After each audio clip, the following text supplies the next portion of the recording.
Existem muitas palavras que nós conhecemos, que são palavras até que comuns no nosso dia a dia, e muitas vezes nós não sabemos definir se essa palavra é uma palavra boa ou uma palavra ruim. Por exemplo, quando nós ouvimos uma palavra e já fazemos associação de algo que é ruim, de algo que não vale. Por exemplo, se eu falar para você a respeito de ego, na sua concepção, no seu entendimento, é uma palavra boa ou uma palavra ruim? Quem acha que é ruim? Levanta a mão. Quem acha que é boa, levanta a mão. Todo mundo acha que é ruim. Quem não sabe, levanta a mão. Depende. Na verdade não depende. E eu vou explicar para você. O ego, o uso comum na psicologia, é a sensação do eu. Ego significa eu.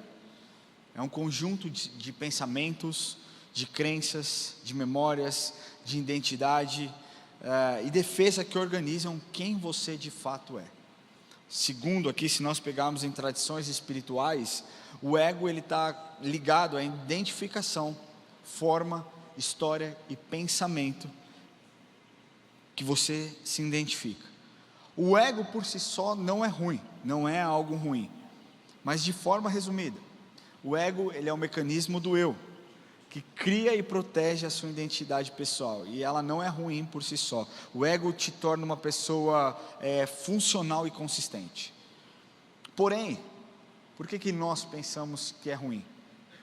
Porque quando nós nos identificamos totalmente com essa mensagem, aliás, com essa palavra, a ponto de defender e sempre estar agindo em defesa dela, nós vemos algumas variações dessa palavra que são ruins.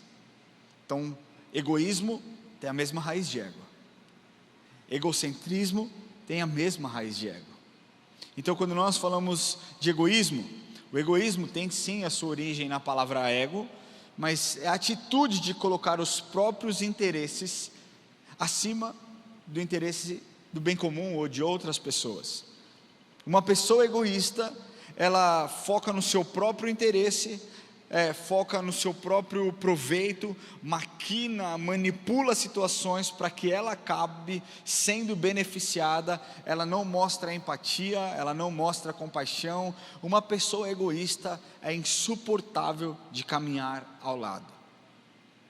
O egocentrismo é a junção de duas palavras gregas, ego, eu, e kentro, que é centro, significa eu no centro. O egocentrismo é eu no centro. Uma pessoa que tudo precisa girar em torno dela, a atenção precisa ser direcionada a ela, ela não consegue ver facilmente a perspectiva de outras pessoas, ela não consegue se colocar numa posição de entender que ela não é o centro da humanidade, ela não é o centro daquele lugar. Egocentrismo é tudo sobre mim, é tudo sobre mim, eu quero centro, eu sou o centro, é tudo sobre aquilo que eu penso, é tudo sobre aquilo que eu acho.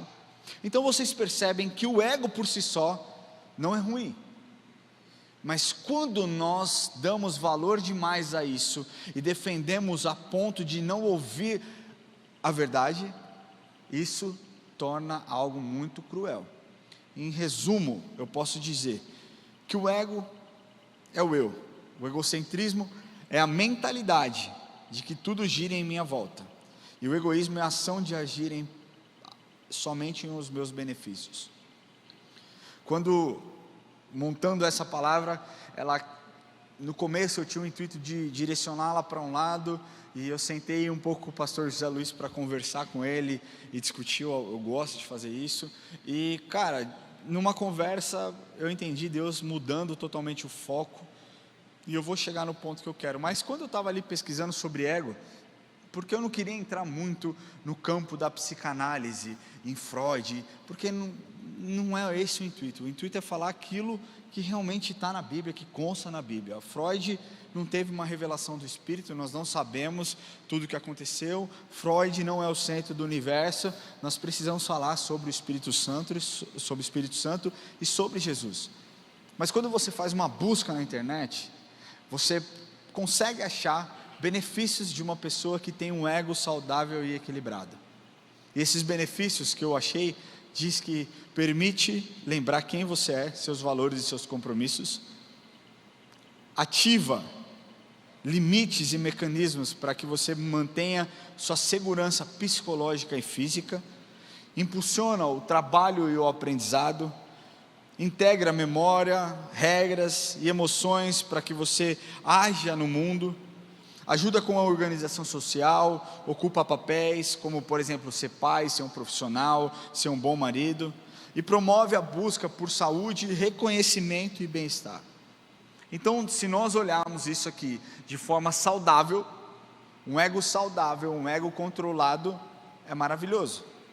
Mas também, quando nós deixamos que as nossas emoções tomem conta das nossas atitudes, o ego se torna maléfico, catastrófico e muito ruim. Então nós temos exemplos de recusar em mudar, reconhecer erros e reagir defensivamente o tempo inteiro, necessidade excessiva de validação, dependência de reconhecimento e reconhecimento social, sensação de superioridade que prejudica relacionamentos, orgulho, arrogância, autopunição e baixa estima, mascarada por um profissionalismo, gera brigas, contendas, você se torna uma pessoa incompreensível e totalmente insensível, gera estresse crônico e por conta da busca por status, a perda do sentido, esgotamento, comportamento compensatório, isso é vícios, é muito comum pessoas adquirirem vícios, consumismo, e o medo de falhar e o impedimento de novas tentativas. E talvez você esteja me perguntando, tá, beleza, eu vim aqui para ler a Bíblia, estudar a Bíblia, por que raios nós estamos falando a respeito de ego? Onde, pastor, você quer chegar com essa mensagem? A verdade é que todos nós temos ego, todos nós. Alguns são egoístas, outros egocêntricos, outros se diminuem demais, outros se levantam demais. E na Bíblia nós vemos muitas personalidades, de pessoas que tinham a princípio um ego equilibrado, mas por conta de uma insatisfação, deixaram então com que o egocentrismo, a vaidade tomasse conta dos seus corações e essas pessoas se tornassem deuses de si próprio. Sabe? É uma rebelião no coração travestida de um suposto inconformismo, de uma suposta boa intenção, e essas pessoas se afastam totalmente da presença de Deus. Quantos aqui são cristãos há mais de 5 anos? Amém? Então eu creio que com 5 anos de conversão, você já deve ter vindo dezenas e dezenas de vezes para a igreja. Então acho que eu estou falando com um público maduro. Nós precisamos parar de romantizar os nossos erros. Nós precisamos entender que pecado é pecado, que a consequência do pecado é a morte, é o afastamento da presença de Deus. Nós temos que parar de dar desculpa, porque a minha personalidade é assim, desculpa, eu errei porque eu sou sanguíneo, eu errei porque eu sou colérico, eu errei porque isso, e tudo tem uma desculpa. Nós precisamos assumir responsabilidade sobre as nossas decisões. Você traiu a sua esposa, não foi porque ela engordou, foi porque você foi tentado e cedeu ao desejo da sua carne. Você traiu o seu marido, não é porque ele não te dá atenção em casa, é porque você virou os seus olhos para onde você não deveria virar. E a gente precisa falar que pecado é pecado, e não ficar romantizando aqui, dizendo, poxa vida, eu pequei, porque eu sou falho, todos nós somos falhos. Se nós escorarmos e pegarmos essa narrativa como uma muleta, nós não vamos sair do lugar. E não é o que Deus espera de nós. Deus não quer que nós sejamos estagiários do reino. Deus quer te levantar para que você faça algo relevante em nome dEle. Deus quer te levantar para que você leve a sério o compromisso que você tem com Ele. Ninguém botou uma arma na sua cabeça e disse, você precisa hoje aceitar Jesus. Você aceitou porque você quis. A partir do momento que você entrega o seu coração para Jesus, existe uma aliança firmada, e essa aliança nunca será quebrada por parte do Senhor. Mas será que nós não estamos quebrando essa aliança quando nós decidimos satisfazer os desejos da nossa própria carne? Dar as desculpas que muitas vezes nós damos simplesmente para aliviar a nossa consciência? É tempo, família, de nós encararmos com seriedade o seu relacionamento com Cristo. Da mesma forma que nós encaramos com seriedade o nosso casamento, nós precisamos olhar e entender que Jesus é suficiente e a minha fé basta somente nele. Eu quero ler com vocês uma história. Eu peço do fundo do meu coração que você abra a sua mente e o seu coração para que o Espírito Santo toque em você e que você seja muito confrontado nessa mensagem, muito confrontado, para que você saia daqui transformado em nome de Jesus. Amém? Glória a Deus. Eu vou ler para você o que está lá em 1 Samuel, mais uma vez, são muitos versículos que nós vamos ler, então acompanha aqui comigo. 1 Samuel, capítulo 9, versículos 14 a 17, nós vamos começar por aí, diz assim: Subiram, pois, à cidade. Ao entrarem, eis que Samuel lhe saiu ao encontro para subir ao alto. Ora, o Senhor, um dia antes de Saul chegar, o revelara a Samuel, dizendo: Amanhã, a esta hora, te enviarei um homem da terra de Benjamim, o qual ungirás por príncipe sobre o meu povo de Israel, e ele livrará o meu povo das mãos dos filisteus, porque atentei para o meu povo, pois o seu clamor chegou a mim. Quando Samuel viu a Saul, o Senhor lhe disse: Eis o homem de quem eu te falar, este dominará sobre o meu povo. 1 Samuel capítulo 10, versículo 1, continuação da história, diz assim: Tomou Samuel um vaso de azeite, e lhe o derramou sobre a cabeça, e o beijou, e disse: Não te ungiu porventura o Senhor por príncipe sobre a sua herança, o povo de Israel? Capítulo 10, versículo 24 e 25. Então disse Samuel a todo o povo: Vedes a quem o Senhor escolheu? Pois em todo o povo não há nenhum semelhante a ele. Então todo o povo rompeu em grito, exclamando: Viva o rei! Declarou Samuel ao povo o direito do reino, escreveu-o num livro e pôs perante o Senhor. Então despediu Samuel todo o povo, cada um para a sua casa. Vamos parar um pouquinho aqui.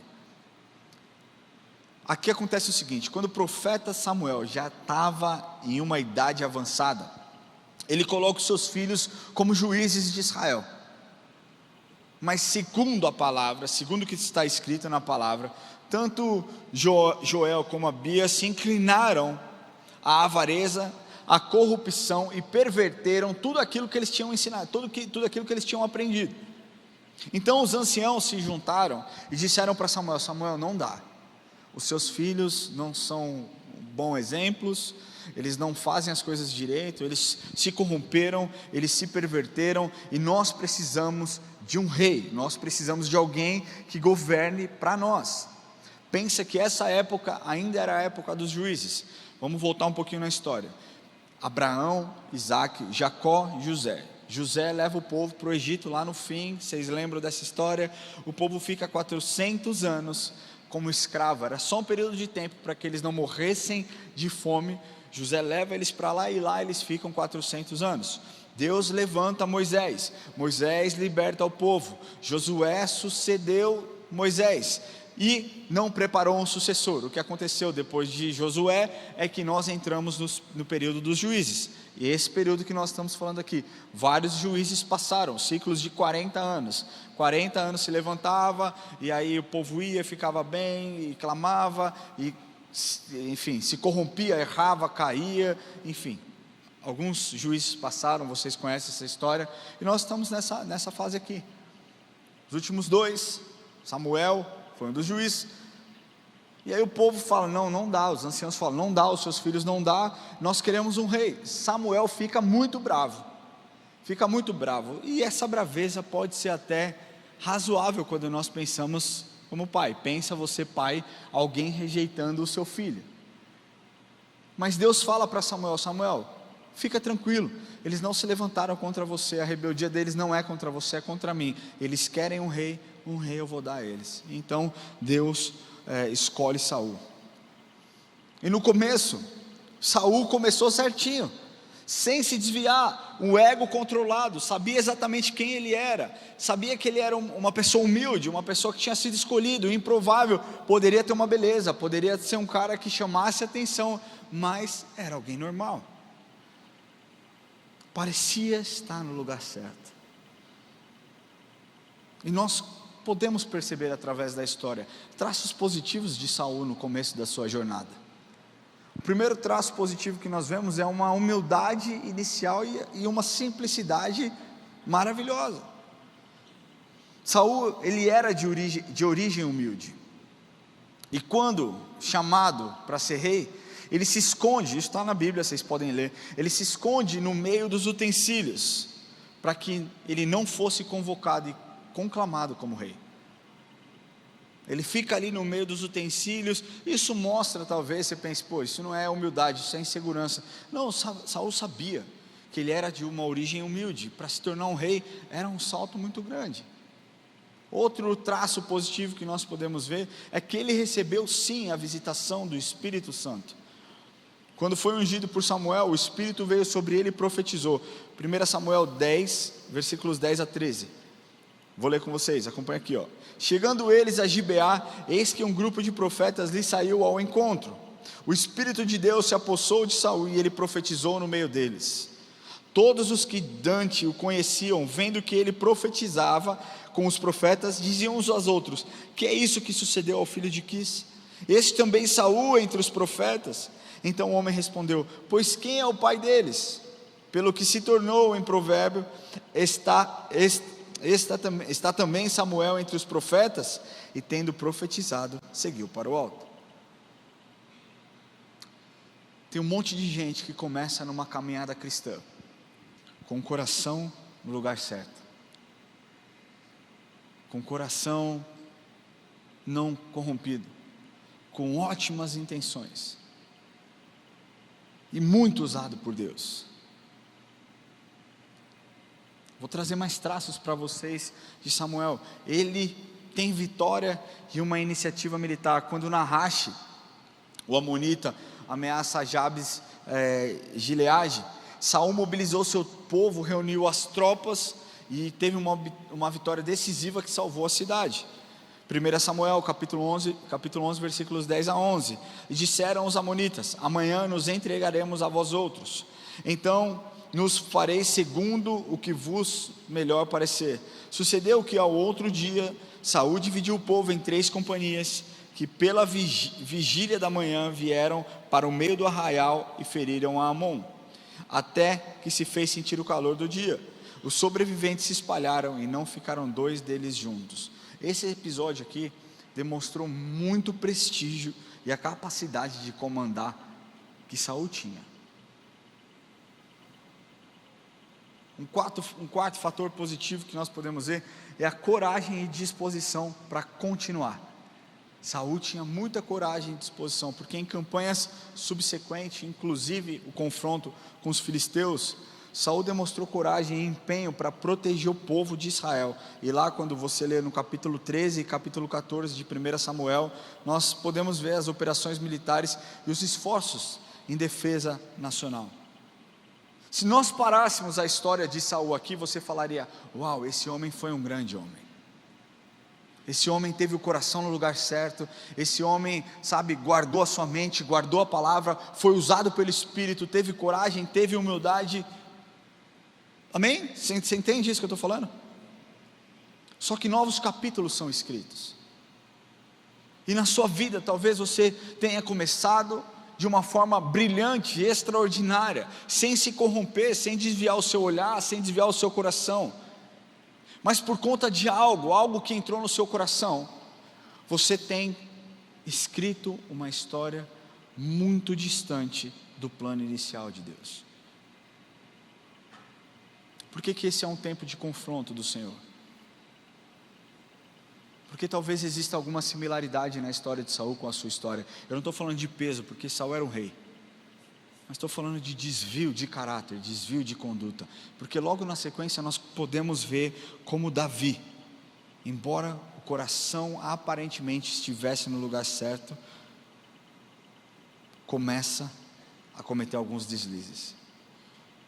1 Samuel, capítulo 15, versículos 1 a 3. Disse Samuel a Saul: enviou-me o Senhor a ungir-te rei sobre o seu povo, sobre Israel.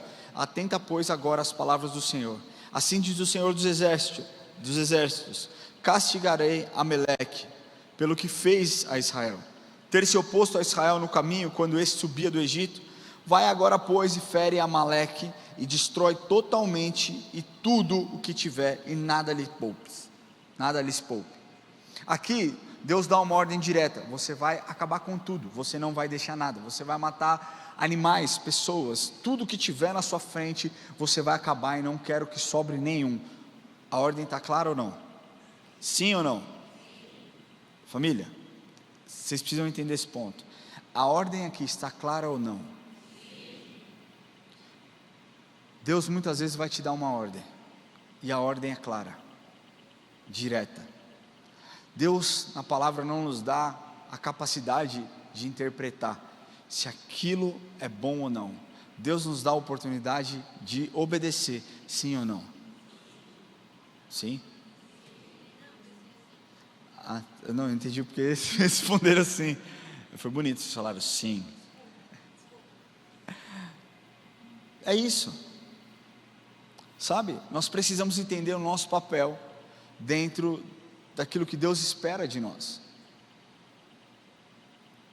Ramon, mas eu não concordo com o que a palavra diz.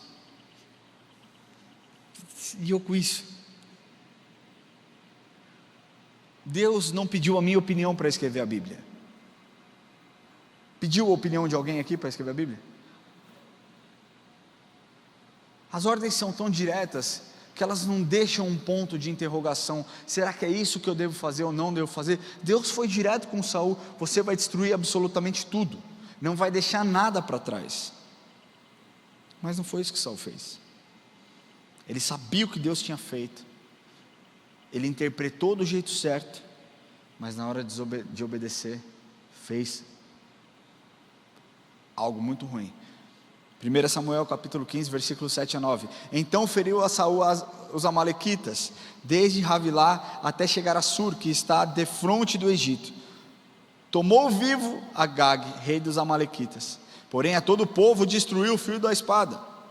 E Saul e o povo pouparam Agag, e o melhor das ovelhas e dos bois. Olha a concessão aqui, está vendo? A concessão aqui. Não, olha só, você destrói tudo. Não, Senhor, beleza, eu vou destruir tudo, mas eu só vou levar esse aqui, eu só vou salvar uns boizinhos aqui, uns animaizinhos aqui, e o melhor das ovelhas e dos bois e dos animais gordos e os cordeiros, e o que melhor que havia, não os quiseram destruir totalmente, porém todas as coisas vil e desprezíveis destruíram. Capítulo 15 ainda, 1 Samuel, versículos 14 e 15. Então disse Samuel: que balido, pois, de ovelhas é esse que os meus ouvidos e o mugido dos bois que ouço? Respondeu Saul: de Amaleque os trouxeram, porque o povo poupou o melhor das ovelhas e dos bois, para sacrificar ao Senhor teu Deus. O resto, porém, destruímos totalmente.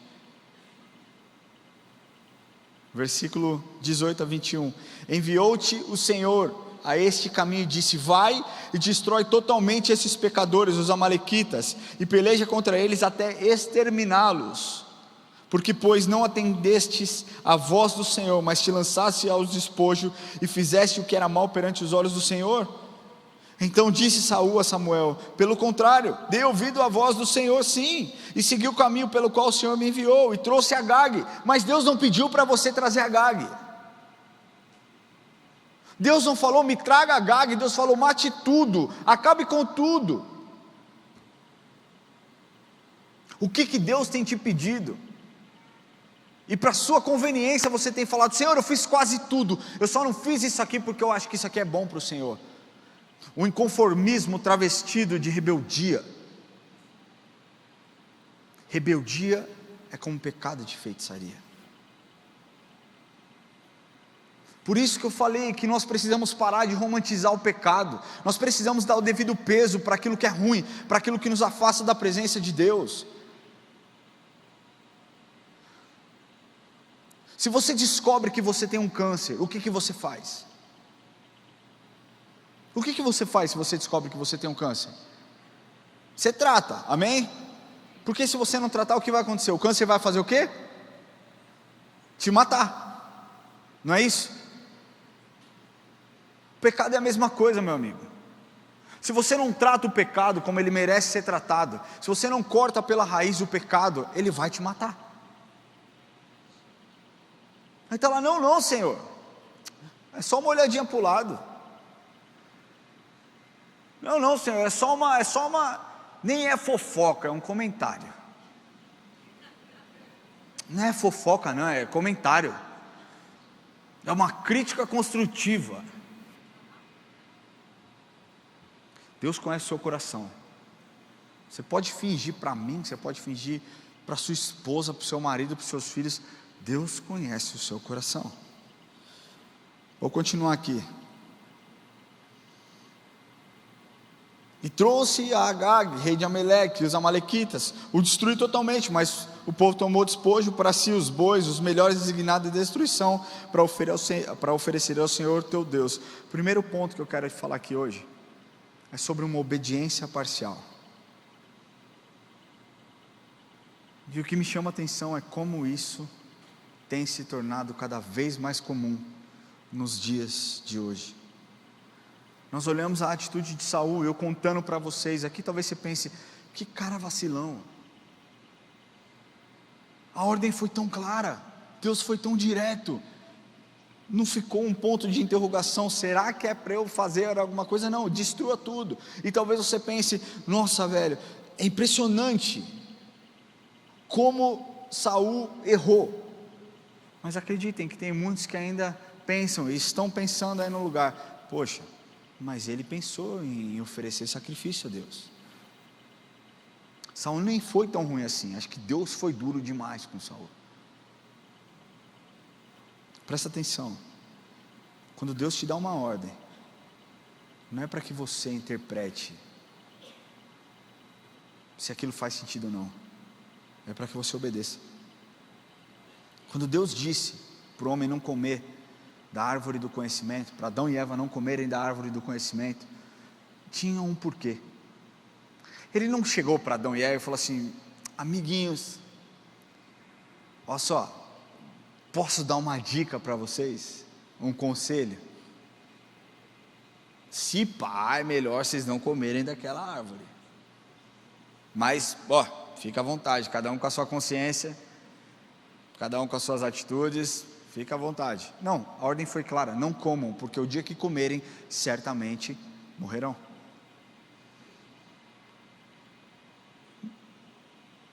É lógico que a gente vai falar que Adão e Eva foram tentados pelo próprio Satanás, mas a ordem foi tão direta quanto a ordem que Deus deu a Saul. A ordem foi tão direta quanto a ordem que Deus deu a Moisés. Moisés, fale com a rocha, para que dela saia água. O que Moisés vai e faz? Plau! Bate na rocha. Deus mandou Moisés não bater? Deus mandou Moisés bater? Deus falou, fala com a rocha. Moisés bate. Poxa, mas qual a diferença de falar e bater? É uma rocha, não importa, é o seu coração. Obediência parcial é desobediência. É isso que nós precisamos entender, e isso precisa estar claro, como a água mais cristalina que possa existir. Obediência parcial é desobediência. Olha para a pessoa que está do seu lado e fala assim, obediência parcial é desobediência. Se você pede uma coisa para o seu filho, eu preciso que você faça 3 coisas hoje. Preciso que você, a hora que nós chegarmos em casa, você vai tomar banho, escovar o seu dente e deitar para dormir, beleza? Beleza. Ordem simples. Quem é pai aqui? Você está entendendo o que eu estou falando, né? Ordem simples. E aí eu acho que eles ouvem, sabe como? Blá blá blá blá blá blá blá blá blá blá blá blá blá blá blá blá blá. Porque eles chegam, eles não fazem nada. Mas vamos dizer que ele vai, escova o dente e deita para dormir. Obedeceu de forma integral? Porque tinha uma ordem: tome banho primeiro, escove o seu dente e vá dormir. Mas eu esqueci de tomar banho. Mas não esqueceu de escovar o dente. Obediência parcial é desobediência. O que Deus está pedindo para você hoje é que você confie na palavra dEle. Porque não adianta nós negociarmos com a palavra do Senhor: Senhor, isso aqui eu concordo, isso aqui eu não concordo. Ninguém pediu a sua opinião. Haja por aquilo que você acredita que é certo, e você vai quebrar a sua cara. Haja segundo a palavra de Deus, e você vai ser abençoado. É assim que funciona. Saul agiu por aquilo que ele achava que era bom e era certo, e o que aconteceu? Perdeu a bênção, a ira do Senhor se acendeu contra ele.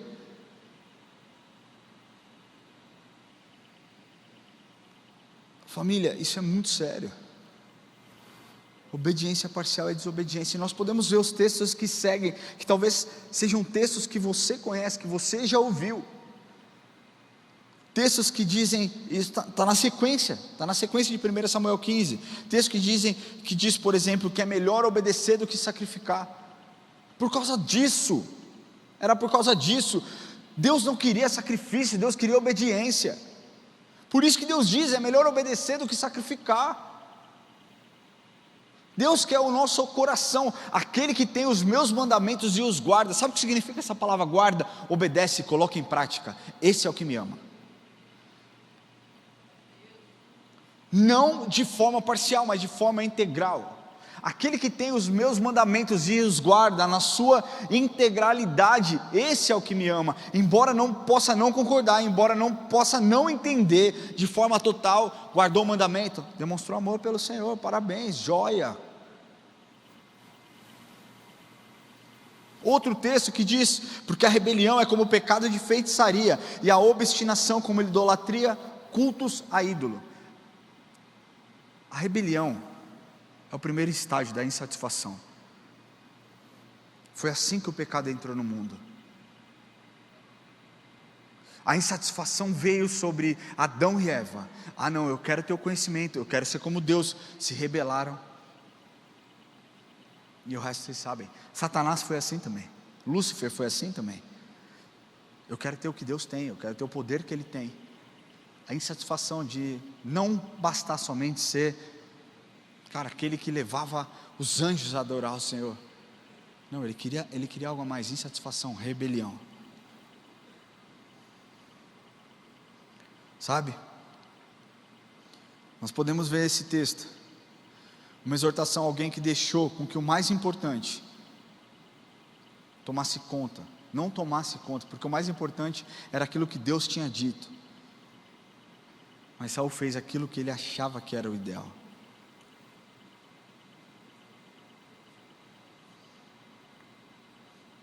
Pense um pouco sobre a sua vida.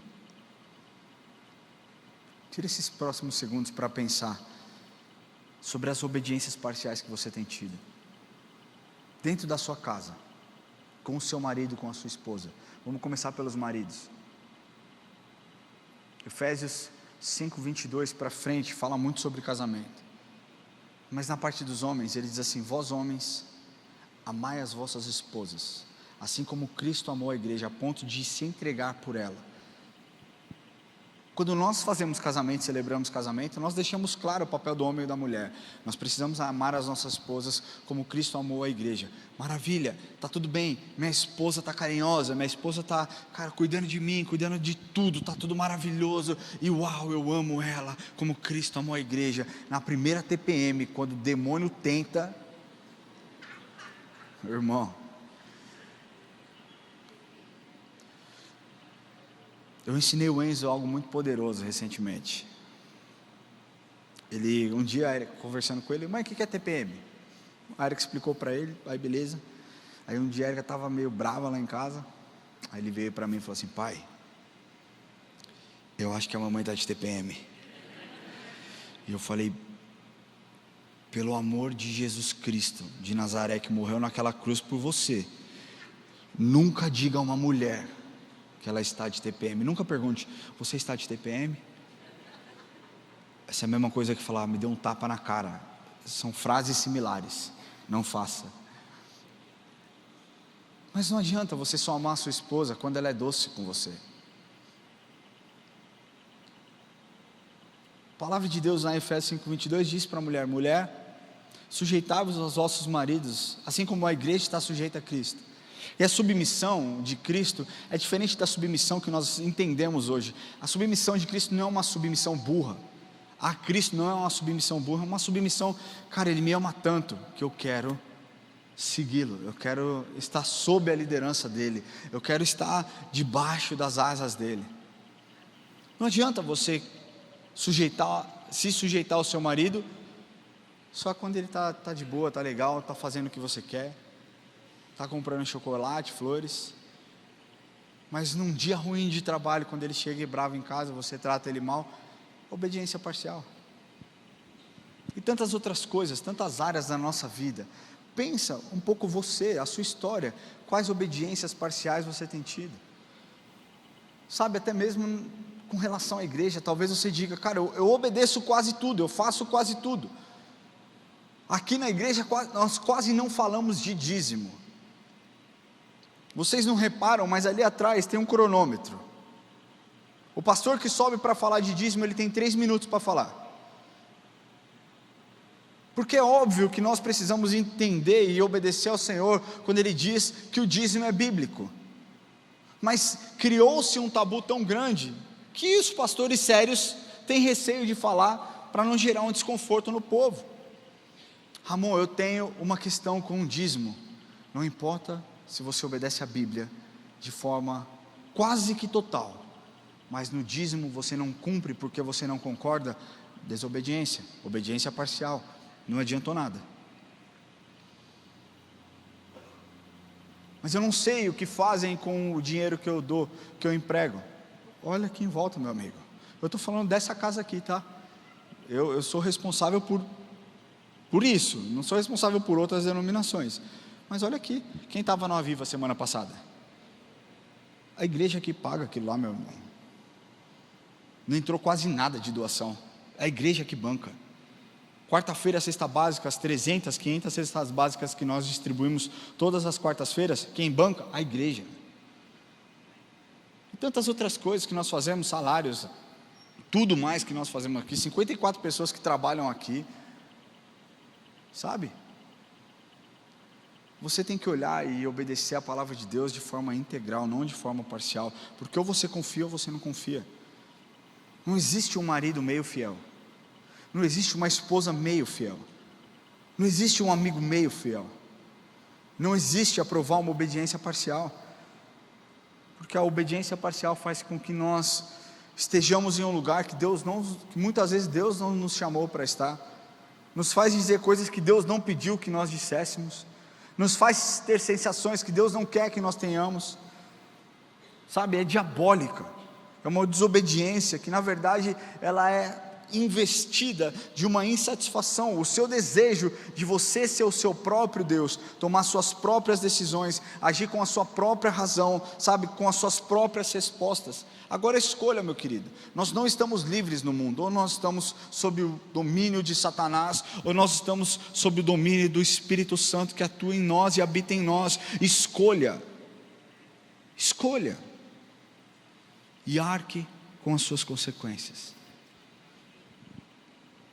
porque quando você se coloca nessa posição de ser o seu próprio Deus, você já está em pecado. Quando você se coloca nessa posição de querer julgar se vale a pena obedecer isso, se eu concordo com isso ou com aquilo, você já está em pecado. O segundo ponto que eu quero falar sobre a vida de Saul é sobre um falso arrependimento. E porque hoje existe uma grande dificuldade das pessoas de distinguir o que é remorso e o que é arrependimento. O remorso é a tristeza causada pela consequência de um erro, não pelo erro em si. Não é você ficar triste porque você errou, é você ficar triste porque você foi descoberto. Existe uma diferença. Se não houver consequência, não tem remorso, não tem tristeza. E o remorso, ele não está no fato de você ter causado escândalo para o reino, de você ter entristecido o coração do Senhor com a sua atitude egoísta. Não é sobre isso, é sobre eu ter machucado as pessoas que estão aqui em minha volta, eu ter sido descoberto. Arrependimento é diferente. Arrependimento significa conversão, mudança de direção, mudança de mente.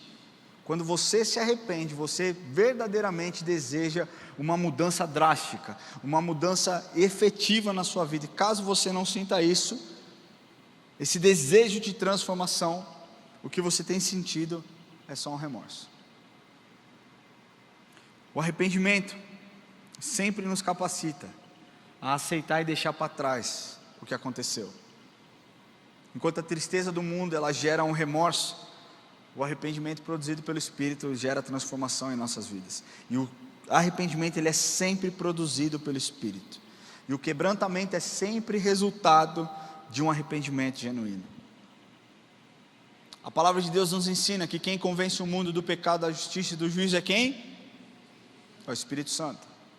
Então nós já sabemos que nenhum arrependimento é produzido por sentimento humano. Todo arrependimento é gerado pelo Espírito. Por que eu estou te falando isso? Porque tem um monte de gente que acha que está arrependido, mas é só um remorso. E o remorso, ele é muito superficial. Ele é muito superficial.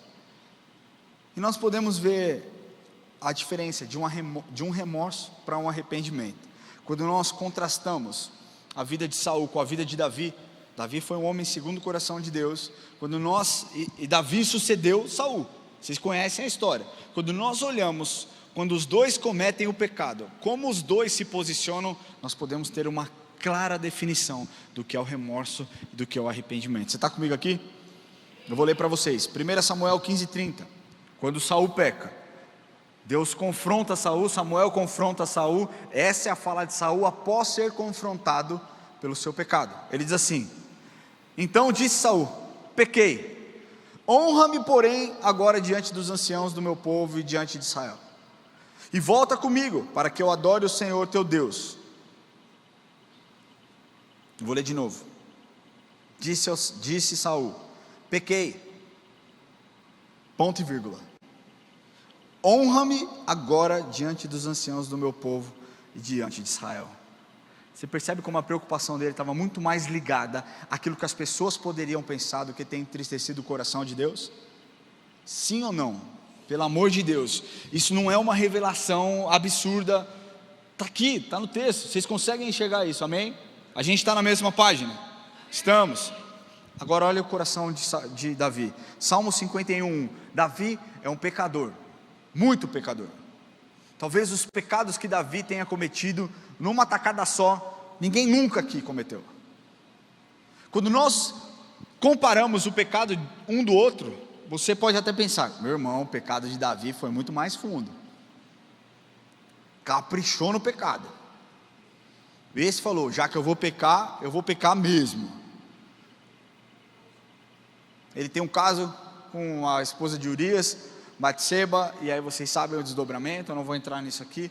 Mas um dia o profeta Natan encontra Saul e confronta Saul, e essa é a resposta de Saul que eu vou mostrar para vocês. Salmo 51, versículos de 1 a 4. Compadece-te de mim, ó Deus, segundo a tua benignidade, e segundo a multidão das tuas misericórdias, apaga as minhas transgressões. Lava-me completamente da minha iniquidade, e purifica-me do meu pecado, pois eu conheço as minhas transgressões, e o meu pecado está sempre diante de mim.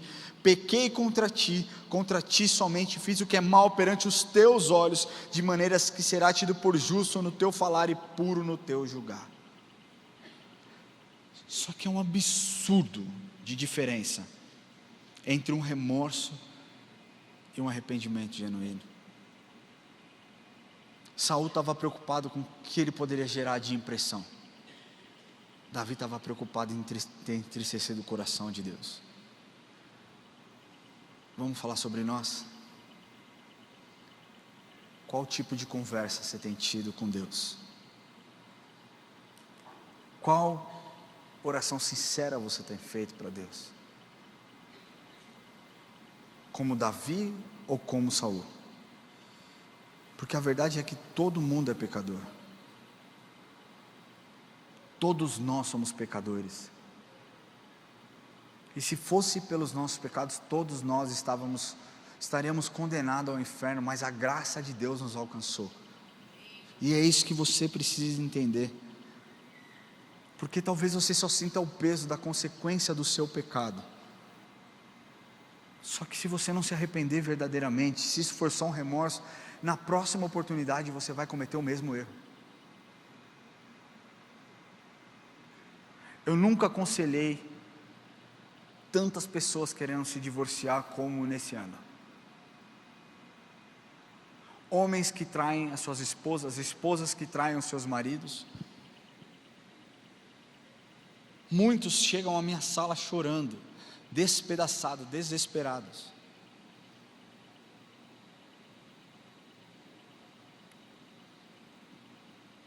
Muda a atitude, se arrepende, conserta o que precisa ser consertado, aquilo que está quebrado, Deus pode fazer. E aí nós incentivamos as pessoas, e nós encorajamos, e nós oramos, e nós aconselhamos o casal vem, sai restaurado, maravilhoso, quando existe o arrependimento, quando existe o remorso. A pessoa vem na minha sala, chora, mas sai de lá, às vezes até pensando, eu não vou mais fazer isso, mas na primeira oportunidade comete o mesmo erro. O remorso não gera transformação, o arrependimento gera transformação. Não existe negócio com pecado, meu irmão. Não existe você flertar com o pecado. Pecado é pecado, pecado precisa ser tratado como pecado. Pecado tem que estar longe de você, sabe? E quando você é confrontado pelo Espírito, através de profetas ou através do Espírito Santo, o único caminho é confessar o seu pecado verdadeiramente, se arrepender, porque existe uma promessa, que está lá em Provérbios 28:13, que diz assim: o que confessa os seus pecados e as suas transgressões e as deixa, alcança a misericórdia. Quem deseja aqui que a misericórdia do Senhor te alcance nessa noite? Você precisa confessar o seu pecado. Você precisa botar o seu joelho no chão e falar: Senhor, eu pequei contra ti, eu pequei, fiz o que é mal perante os teus olhos, purifica a minha vida, me perdoa, me afasta desse caminho, eu não quero mais. Só que enquanto você estiver aí, sentado, sentada, pagando de crente, de um bom cristão,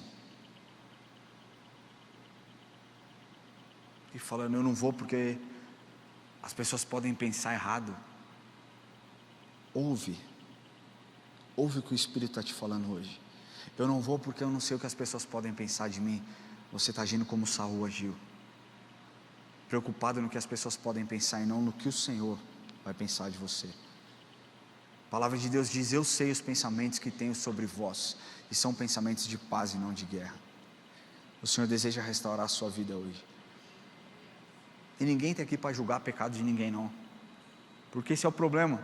Às vezes as pessoas vêm aqui, o fariseu está olhando lá de trás, pensando, qual pecado será que ele tem? Será que é daqueles brabo, ou será que é só um pecadinho? Vigia a tua língua e o teu olho, irmão. Não é sobre você ficar julgando, não, é sobre você ser julgado pelo Senhor no dia do juízo final. Então se arrependa, volta os seus olhos para o Senhor, confessa os seus pecados, as suas transgressões, inclusive a sua língua maledicente, porque o Senhor tem misericórdia para a sua vida também. E o terceiro e último ponto, eu quero falar sobre uma real motivação. Nós abordamos um pouquinho aqui. A motivação do arrependimento, do suposto arrependimento de Saul, está escancarado aqui. Então disse Saul: pequei, honra-me porém agora diante dos anciãos do meu povo e diante de Israel. Não sou estranho para você essa fala? Alguém que cometeu um pecado, que desobedeceu a Deus, está falando, beleza, eu pequei, agora tem como você me honrar diante dos anciãos ali? Se você é Deus, meu irmão, o que você faz? Eu já vai, o maluco está tirando, vou honrar o que, rapaz? Joelho no chão, boca no pó. Saul, vou acabar com a sua vida, se arrepende. Diabo, Cara, pensa uma pessoa que você tem admiração. Pensa alguém que você tem admiração aí, rapidinho. Seu marido, sua esposa, seu filho. O pastor não pode. Pensa, se essa pessoa comete um deslize, erra, porque todos nós estamos sujeitos a erro. E aí você vai confrontar ela, você fala, poxa, você fez isso aqui, cara, tá errado, você não devia ter feito isso aqui, você sabe que você tem que fazer diferente. E aí ele fala, não, beleza, eu errei, desculpa. Agora, vamos comer o Mac? Você fala, não, calma lá, cara, entende a gravidade do que você fez. Não é assim que a gente vai resolver as coisas. Você precisa se arrepender, você precisa mostrar um arrependimento. Para mim está muito claro, porque quando nós vamos ver, e você precisa entender que Saul precisava das honras dos anciãos, porque ninguém podia manter-se no poder sem a honra e sem esse apoio. Por isso que Saul queria ser visto com Samuel. Olha só, eu não perdi o prestígio. Olha só, eu não perdi a influência. Olha só quem está caminhando comigo. Vocês admiram o Samuel, então Samuel me chancela lá que eu tenho poder ainda, que eu tenho autoridade, que eu sou um homem ungido pelo Senhor. Sabe? Olha só, eu fiz grandes coisas pelo meu povo, eu venci os amalequitas. Quando tudo foi uma farsa, tudo foi uma mentira. Sabe? Samuel concede o desejo de Saul, mas isso não quer dizer que Deus aprovou o sacrifício de Saul. Pelo contrário, ele diz muito claro que os seus dias estavam contados, porque o resultado da sua rebelião logo recairia sobre ele. Esses dias eu lendo um comentário, estudando essa mensagem, lendo um comentário bíblico, eu já estou acabando, família, prometo.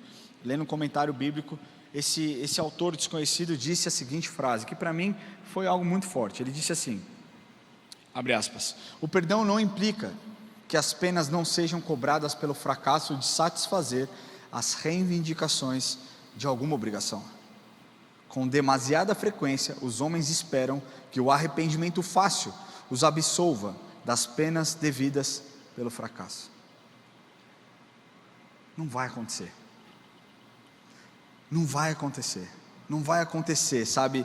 Esse arrependimento fácil. E esse arrependimento fácil que ele quis dizer é um arrependimento mentiroso.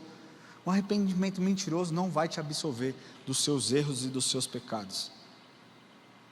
Se Saul tivesse aceitado a exortação, ele teria mudado de ideia, ele teria agido de forma diferente. E como eu falei que às vezes eu recebo pessoas na minha sala, eu não sei quais são as reais intenções do seu coração, mas Deus sabe. Deus sabe qual é a sua intenção. Deus sabe quando você erra, quando você peca, pelo que você pede perdão. Se é um arrependimento ou se é um remorso. O que nós precisamos entender é que não acredite que você pode ludibriar o Senhor com falas bonitas, com orações rebuscadas. Tem gente até que se intitula profeta, para encobrir os seus erros e os seus pecados. Ou até mesmo com atitudes razoáveis. Não pense você que você pode ludibriar o Senhor, meu amigo. Ele é onisciente, Ele sabe de todas as coisas. E a palavra do Senhor diz isso, Jeremias 17:10. Eu, o Senhor, esquadrinho o coração, ou seja, eu, o Senhor, sondo o seu coração. Eu conheço o seu coração. Eu provo os pensamentos. E isso para dar a cada um segundo o seu proceder, segundo o fruto das suas ações. Salmo 189, versículos 23 e 24, oração de Davi também. Sonda-me, ó Deus, e conhece o meu coração. Prova-me e conhece os meus pensamentos. Vê se há em mim algum caminho mau e guia-me pelo caminho eterno. Romanos 8, 27, o apóstolo Paulo escreve: e aquele que sonda os corações sabe qual é a mente do Espírito, porque segundo a vontade de Deus é que ele interceda pelos santos. Deus conhecia o coração de Saul e rejeitou a sua oração. Deus conhecia o coração de Davi e aceitou o seu pedido de perdão. Davi entendeu o tamanho do seu erro e não se escondeu. Saul talvez nem tenha tido noção do tamanho da sua escolha errada, por isso nunca se relacionou de forma íntima com Deus. Sabe? No mesmo versículo que Davi se arrepende e pede perdão pelo seu pecado, lá no Salmo 51 que nós lemos, nós observamos a continuação desse pedido de oração. E cara, Davi era fenomenal, né? Olha o que ele diz lá no versículo 10 a 13 do Salmo 51. Cria em mim, ó Deus, um coração puro, e renova dentro de mim o espírito inabalável. Não me repulse da tua presença, nem me retires o teu santo espírito. Restitui-me a alegria da tua salvação e sustenta-me como um espírito voluntário. Então ensinarei aos transgressores os teus caminhos, e os pecadores se converterão a ti. Eu preciso te lembrar que a rejeição de Deus a Saul, ela estava ligada a uma desobediência específica, a uma ordem de destruir os amalequitas e tudo que eles tinham. Mas o que nós vemos é um padrão de desobediência e uma confiança em si próprio. Ou seja, apesar de alguns atos bons de Davi e de Saul, a sua desobediência levou ao juízo narrado que nós vemos. Deus sonda assim os nossos corações, as nossas atitudes, e se nós queremos ou não fazer a vontade de Deus. Deus quis te entregar essa mensagem hoje, para que você sonde o seu coração, porque Deus já sondou e Deus conhece. Deus sabe se você tem tido uma obediência parcial. E se você tem tido uma obediência parcial, hoje é o dia de você falar: Senhor, eu não quero só metade das tuas bênçãos. E eu sei também que o Senhor não quer só metade da minha obediência. Eu entrego tudo ao Senhor. Talvez você esteja sendo guiado por um falso arrependimento, um remorso. E você entendeu hoje também que o falso arrependimento, o remorso não produz arrependimento, não produz santificação, não produz separação, e não produz um perdão verdadeiro e a misericórdia do Senhor. Hoje é o dia de você mudar essa história. E por último, talvez você esconda a real motivação da sua vida de todos aqueles que podem estar à sua volta, mas eu quero te alertar: de Deus você não consegue esconder, e Ele sabe. Você não precisa me contar, Ele sabe. Você nem precisa falar para Ele, Ele sabe. Ele é onisciente, Ele sabe todas as coisas. Eu queria pedir que você feche seus olhos onde você estiver.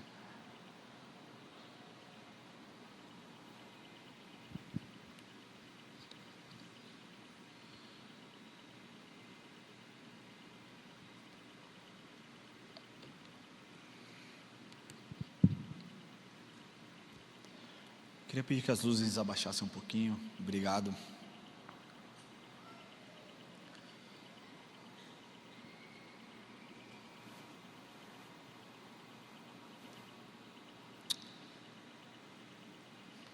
Sabe, família,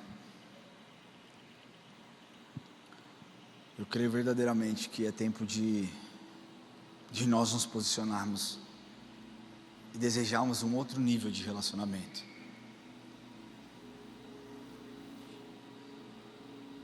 Quando nós vemos essa passagem, para mim fica muito claro porque que Jesus um dia disse que quando chegar no fim, muitos dirão: Senhor, Senhor, em seu nome nós expulsamos demônios, nós curamos enfermos, nós fizemos isso, nós fizemos aquilo. E Ele vai dizer: eu nunca te conheci. Eu nunca te conheci. Porque muitos vêm e acham que são convertidos, mas de verdade nunca se entregaram verdadeiramente.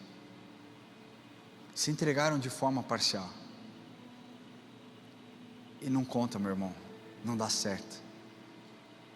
Eu não posso ser metade marido, metade casado, metade solteiro. Eu não posso ser metade um bom pai, metade um péssimo pai. Eu não posso ser metade um bom servo de Deus e metade alguém que vive como o mundo vive.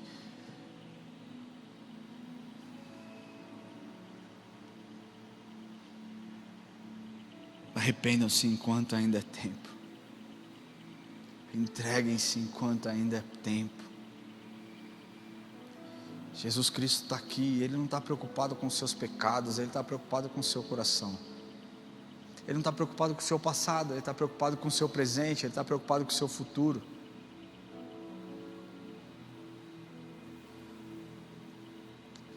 Eu quero fazer esse apelo aqui. Eu não quero que você seja emocional. Eu quero que você seja racional. Eu quero que você pense no que você está fazendo. Porque, como eu falei, Jesus conhece o seu coração. Então é para você. Primeiro, se você acredita que você tem tomado decisões parciais e tem obedecido o Senhor de forma parcial, e você entendeu hoje, o Espírito Santo tocou no seu coração e te confrontou de que algo precisa mudar. Uma decisão precisa ser tomada, uma ação precisa ser tomada, e você entendeu que hoje você não quer mais se entregar parcialmente para o Senhor, mas você deseja sim ter uma vida de obediência integral, mesmo que você não entenda, mas você fala, eu decido obedecer, mesmo sem eu entender. Eu quero pedir que você levante a sua mão, onde você estiver. Se você deseja viver uma obediência integral, não parcial, melhor, eu peço que você fique em pé.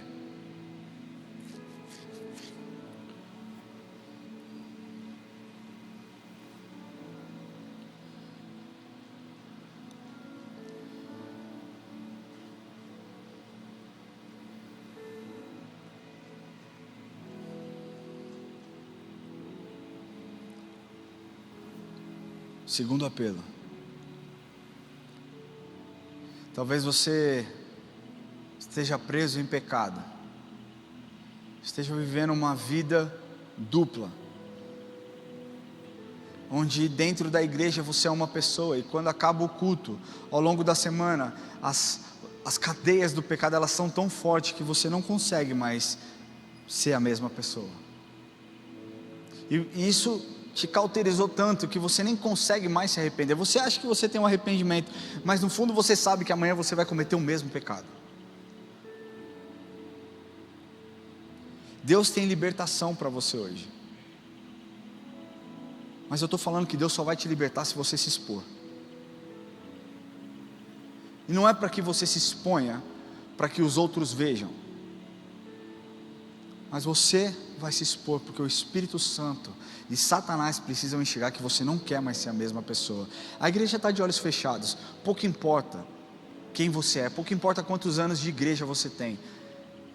Se você entendeu que durante um tempo o que você tem tido é remorso, não arrependimento, e hoje você foi confrontado pelo Espírito, e o Espírito está te dizendo, arrependa-se, arrepende-te, arrependa-se, porque eu quero te transformar. Se você deseja que o Senhor te perdoe genuinamente através de um arrependimento que o Espírito vai gerar na sua vida, levante do seu lugar também.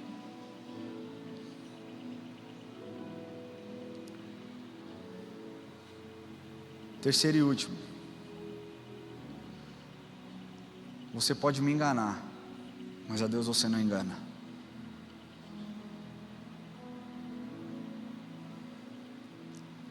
Se você sair daqui hoje e morrer, acontecer uma catástrofe, em nome de Jesus não vai acontecer, mas digamos que aconteça, você sabe para onde você vai?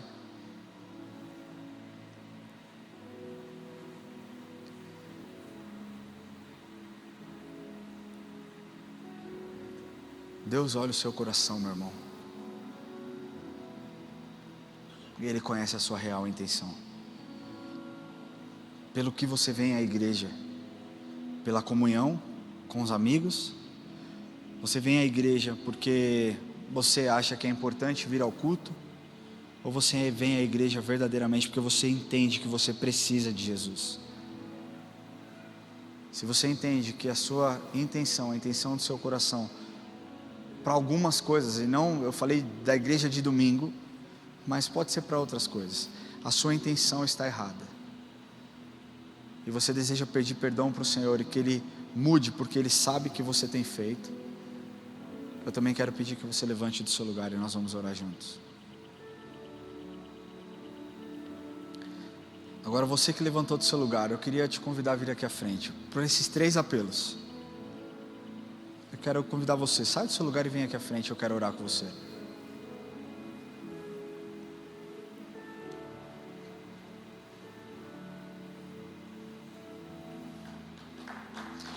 Não é apelo de salvação não, irmão.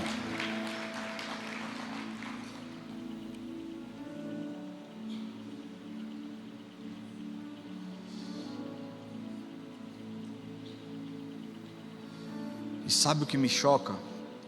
Eu posso ser muito sincero com vocês? A arrogância dos crentes. Desculpa falar isso, mas esse apelo, esses 3, era para a igreja inteira estar aqui na frente. Não era para estar 20, 30%. Era para a igreja inteira estar aqui. Você quer ver como era para você estar aqui? O que você tem feito para o reino? Quantas pessoas você levou a Jesus esse ano? Você anda de boa com a sua vida com Deus? Como você tem lidado com o seu pecado? Como você tem lidado com as pessoas ao seu lado? Você tem cometido deslizes? Você tem se irado? Você tem se contaminado com as outras coisas? Existem tantas coisas que eu poderia pontuar. E eu posso falar, sabe por quê? Porque o Senhor me quebrou na minha sala enquanto eu montava essa mensagem. Porque o Senhor me falou, o primeiro que precisa se arrepender é você. Então eu posso falar. A igreja inteira deveria estar aqui. Um monte de crente gordo, satisfeito, sentado. Daqui eu não levanto, eu estou de boa, eu estou suave. Meu querido, o juízo final vai chegar. E Deus conhece o seu coração. Desculpa se isso parece duro, mas é algo que me incomoda demais. Não está falando comigo não. Você tá ouvindo a mensagem e está pensando, não, é para o meu amigo lá, é para o meu vizinho. Não, é para você mesmo. Som do seu coração, cara. Deus está aqui nesse lugar, Deus deseja a sua presença. E você se fazendo de difícil aí, pagando de santo. É tempo de uma igreja que se humilha diante do Senhor. Não adianta a gente ficar levantando bandeira, nós precisamos clamar pela política, nós precisamos, mas se a transformação não começar em nós, como que nós vamos alcançar o bairro? Como que nós vamos alcançar a nossa vizinhança? Como que nós vamos alcançar as pessoas? Tem que começar em mim, tem que começar em você.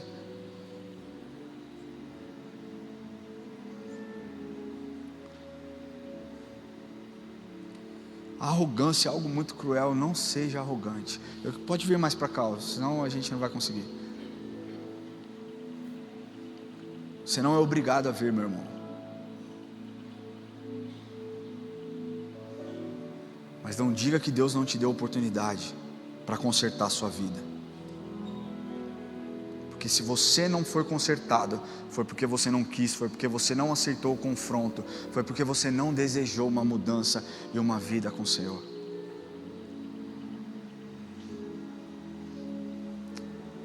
Agora eu quero falar com você, que entrou aqui hoje pela primeira, segunda, terceira, 10ª vez, e você um dia fez uma oração, não, eu ouvi, eu repeti o que o pastor disse, mas você não entendeu, ou nunca levou a sério. Jesus Cristo morreu por você na cruz do Calvário, para que você não fosse condenado ao inferno, mas para que o seu nome tivesse escrito no livro da vida. E a palavra de Deus diz que todo aquele que aceitar com o seu coração e confessar com a sua boca tem acesso ao reino celeste.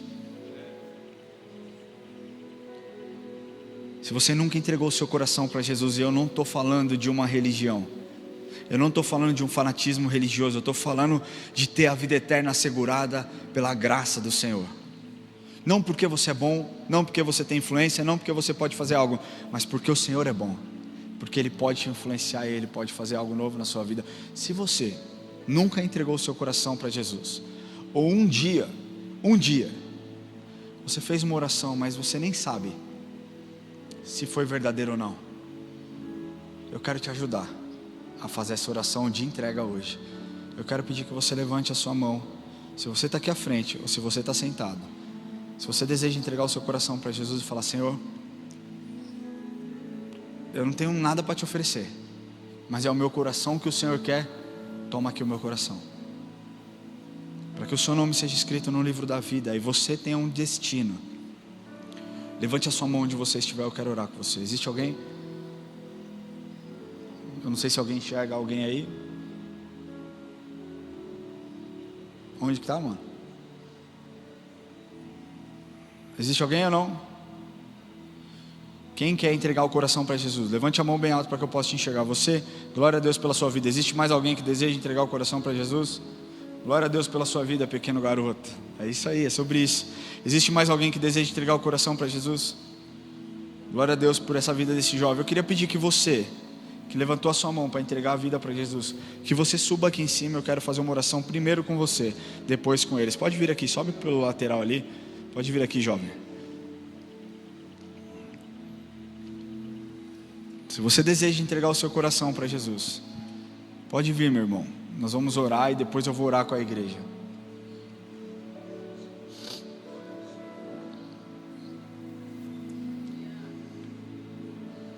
Pode vir aqui.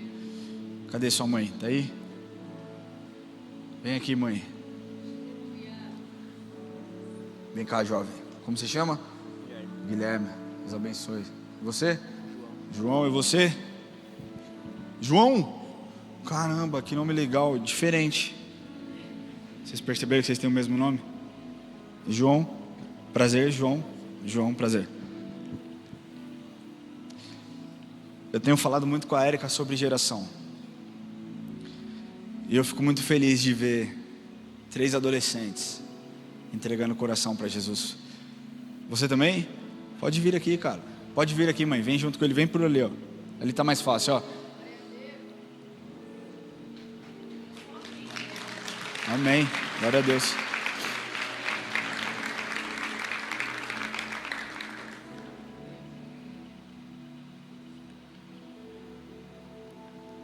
Muitas coisas têm sido lançadas sobre essa geração, que é uma geração mimizenta, que é uma geração fraca, que é uma geração isso, que é uma geração aquilo, e aí a gente acaba comparando as gerações.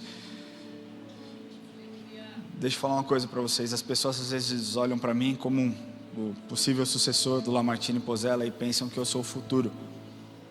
Vocês são o futuro. Vocês que vão mudar a geração de vocês. E o primeiro passo para mudar o coração, a geração de vocês, é um coração quebrantado. É um coração que confessa Jesus e entende que Jesus é suficiente. Quero falar para você, pequeno garoto, Jesus sempre será suficiente. Um dia você vai lembrar dessas minhas palavras. Jesus é suficiente. Eu queria orar com vocês, queria que vocês colocassem a mão no coração de vocês. Que vocês repetissem comigo: Senhor Jesus. Repete comigo assim: Senhor Jesus, hoje eu entrego o meu coração em tuas mãos. Espírito Santo, toma minha vida, perdoa os meus pecados e escreve o meu nome no livro da vida, Jesus. Obrigado pelo teu sacrifício e pelo teu amor. Em nome de Jesus, Pai, eu oro por essas crianças e esses adolescentes, Pai. Eu declaro a sua proteção sobre eles. Declaro, Deus, que onde eles estiverem, eles serão, Senhor, a resposta para o mundo, Senhor. De que a tua palavra não muda, de que o seu amor é imutável, de que o Senhor nos ama, de que o Senhor nos escolheu. E eu peço, Deus, que o Senhor unja a vida deles, Deus, para que eles falem daquilo que está cheio no coração deles, que é o amor que eles receberam do Senhor. Em nome de Jesus eu oro e eu te agradeço. Amém e amém. Glória a Deus. Eu queria pedir que vocês seguissem a equipe de consolidação para lá. Se os pais puderem acompanhar, por favor. Vai ali, ó, por favor, segue lá. Guilherme, João, obrigado, Deus abençoe. Amém? Glória a Deus. Cara, é o primeiro culto que eu faço aqui, só adolescente e criança se converte, que animal. E sabe o que é louco? Eu estava falando com a Érica disso. A gente foi muito ministrado recentemente a respeito da juventude, a respeito dessa nova galera que está chegando, e nós precisamos orar por eles. Mas, vamos orar por nós? Eu quero te convidar, se possível, se você puder, se coloque de joelho diante do Senhor. Se você puder, se você tiver qualquer questão, pode ficar em pé, está tudo certo. Deus vai receber a sua oração do mesmo jeito. Mas será que por um minuto, nós não vamos postergar muito aqui, nós já passamos um pouco do tempo, mas será que por um minuto você pode fazer uma oração aí no seu lugar e falar com Jesus? Peça perdão para o Senhor. Tudo aquilo que nós falamos sobre uma obediência parcial, sobre um falso arrependimento, ou então sobre, sabe, a verdade daquilo que está no lugar mais profundo do nosso coração. Você não precisa esconder nada do Senhor. O Senhor está aqui, Ele te conhece, mas Ele quer ouvir a sua voz. Essa não é uma oração que eu posso fazer por você, mas eu posso fazer com você. Mas gaste esse tempo para que você seja ministrado pelo Espírito, seja tocado pelo Espírito, que o Senhor venha sobre você neste lugar, quebrando todas as cadeias, quebrando todas as correntes, quebrando todo o peso por conta de um pecado, de um erro cometido. O Senhor está nesse lugar, não existe peso sobre a sua vida. Eu declaro a liberdade do Espírito Santo para mudar sua mente, para mudar o seu coração, para mudar a sua história. Você é muito mais do que aquilo que você pensa ser, porque Deus tem pensamentos incríveis sobre a sua vida. O seu passado não diz quem você é, não condena a sua vida. O seu futuro está assegurado nas mãos do Criador, nas mãos daquele que tem o poder sobre todas as coisas. Se renda debaixo da poderosa mão do Senhor, se dobre diante da poderosa mão do Senhor, fale com Ele. Ele não é um Deus distante, Ele não é um Deus bravo, Ele é um Deus amoroso. Ele é um Deus que te ama, Ele é um Deus que quer te ouvir, que quer te ajudar, que quer te dar força nos momentos de luta. Mas fale com Ele, fale com Ele. Ele não vai entrar sem ser convidado. Seja ministrado, receba o abraço do Espírito, sabe? Senhor, nós pedimos perdão, Deus, pelos nossos pecados. Pedimos perdão, Pai, porque muitas vezes nós temos tido atitudes de rebeldia, Senhor. E aí, Deus, nós damos nome para um monte de coisa, Deus. O inconformismo. Senhor, é porque eu acho que é injustiça. Deus, não. Nós precisamos dar nome àquilo que nós estamos fazendo, Deus. E rebeldia é como um pecado de feitiçaria, e nós não queremos isso dentro de nós, Deus. Todas as vezes, Deus, que nós dizemos não à Sua palavra, nós estamos sendo rebeldes, Deus, deixando de confiar na Tua soberania, na Tua, Senhor, boa vontade, no Teu perfeito amor sobre as nossas vidas. Nós não queremos isso. O Senhor é muito mais importante do que aquilo que nós pensamos ou desejamos, Pai. Que o nosso coração não se rebele, Deus, contra a Sua palavra. Nos ajuda, Espírito Santo. Não deixe que a semente do inconformismo entre, Senhor, e crie um espaço tão grande, Deus, a ponto de nos afastar de Ti. Nos perdoa, Deus, perdoa as nossas vidas, Deus, por todas as vezes que nós pedimos perdão sem ter verdadeiramente um arrependimento, Pai. Nos quebrante, Deus, nos dê um coração ensinável, assim como Davi teve. Davi, Senhor, não foi um homem perfeito, mas foi um homem segundo o Teu coração, porque amava estar na Sua presença. E nós sabemos, Deus, que onde o pecado está, o Senhor não está, Pai. Por isso não nos permita viver em pecado, Deus, que nós possamos, todas as vezes que pecamos, voltar à fonte para nos tornarmos limpos novamente. Mas santo, Deus, não é o que menos peca, mas é o que mais se limpa. Por isso, Deus, que nós possamos voltar à fonte todos os dias. Som do nosso coração, Pai. Som do nosso coração, Deus. E se a nossa motivação estiver errada, Espírito Santo, o Senhor tem liberdade de mudar a nossa vida. Nós pedimos que o Senhor nos mude, que nós tenhamos um coração ensinável, um coração segundo a Sua vontade. E por fim nós Te agradecemos por essa mensagem tão forte e tão confrontadora, Senhor, porque isso demonstra o Seu amor e o zelo e o cuidado que o Senhor tem pelas nossas vidas. Obrigado, Deus, por cada uma dessas pessoas que vieram aqui à frente e entenderam que é algo que o Senhor deseja sobre a vida delas, e que o Senhor possa retribuir as orações neste lugar, para que nós possamos testemunhar o quão poderoso é o Senhor. Obrigado, Senhor, por esse culto. Nós Te louvamos. Eu peço que o Senhor dirija o seu povo em segurança para sua casa, para suas casas. Que a semana seja uma semana abençoada, Deus, e que o Senhor não nos deixe desviar os nossos olhos, Pai. Guarde os nossos olhos, os nossos corações e a nossa mente. Em nome de Jesus. Pai nosso que estás no céu, santificado seja o teu nome. Venha a nós o teu reino. Seja feita a tua vontade, assim na terra como nos céus. O pão nosso de cada dia nos dai hoje. Perdoa as nossas dívidas, assim como nós perdoamos os nossos devedores. E não nos deixes cair em tentação, mas livra-nos do mal, pois teu é o reino, o poder e a glória para sempre. Amém. Deus te abençoe, que você tenha uma semana de vitória em nome de Jesus.